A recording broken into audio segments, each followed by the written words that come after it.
Olá pessoal, então vamos lá para a explicação do nosso conteúdo 3 de função polinomial do primeiro grau ou função afim. Nós temos um exemplo aqui. A remuneração de um vendedor de uma loja de camisas é feita em duas partes, uma fixa no valor de R$1.000 e outra variável correspondente à comissão de 10% do total de vendas do mês. Então, como que fica a lei de formação desse salário desse vendedor? 1.000, que é o termo independente, que é o salário, mais 10% de X. X é a quantidade de vendas, ou seja, quanto mais ele vender, maior vai ser o salário dele.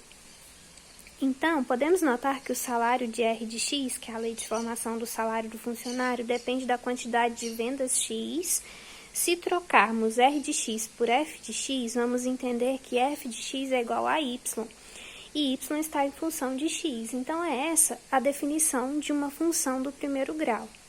Em resumo, chamamos de função polinomial do primeiro grau uma função de um número real em função de outro número real, que associa cada número real x a um número real a x mais b, que é a lei de formação de uma função do primeiro grau, sendo A um número real diferente de zero.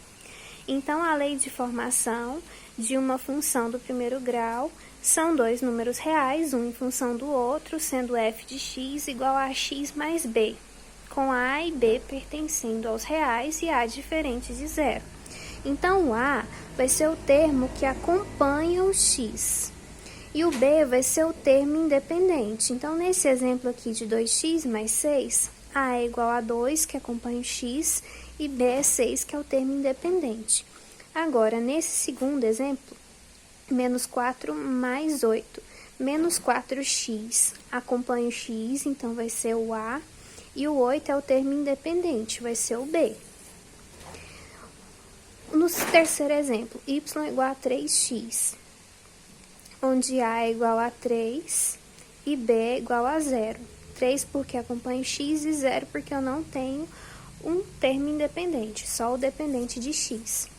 Características importantes da função do primeiro grau. O conjunto domínio x são todos os números reais. O conjunto imagem são todos os valores de y. A imagem são todos os números reais. Então, o conjunto domínio, que são os valores de x, e o conjunto imagem, que são os valores de y, são números reais. O coeficiente angular vai ser o valor de a, que é o termo dependente do x. E o coeficiente linear, que é o valor de b, vai ser o termo independente. Então, o coeficiente angular é o número que acompanha o x. O coeficiente linear, que é o b, vai ser o termo independente. Então, vamos lá fazer um exercíciozinho bem simples sobre isso. Identifique o coeficiente angular linear em cada função. Y é igual a 4x menos 16. O coeficiente angular é o que acompanha o x, então vai ser 4. O 16 vai ser o termo independente, então vai ser o coeficiente linear, menos 16. O coeficiente angular aqui nesse caso é o termo que acompanha o x, que vai ser menos 2. E o termo independente vai ser o 8, que é o coeficiente linear. O coeficiente angular que acompanha o x nesse caso vai ser 5. Eu não tenho termo independente, então vai ser 0. O coeficiente angular aqui nesse caso, se eu não tenho nenhum número, eu tenho só letra, então significa que é 1. O coeficiente linear, então, vai ser 0. Número 2. Determine o valor do número da função f de x igual a 2x menos 4 nos seguintes casos.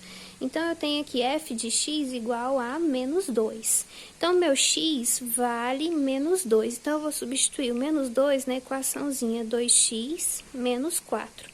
No lugar do x, eu vou colocar menos 2.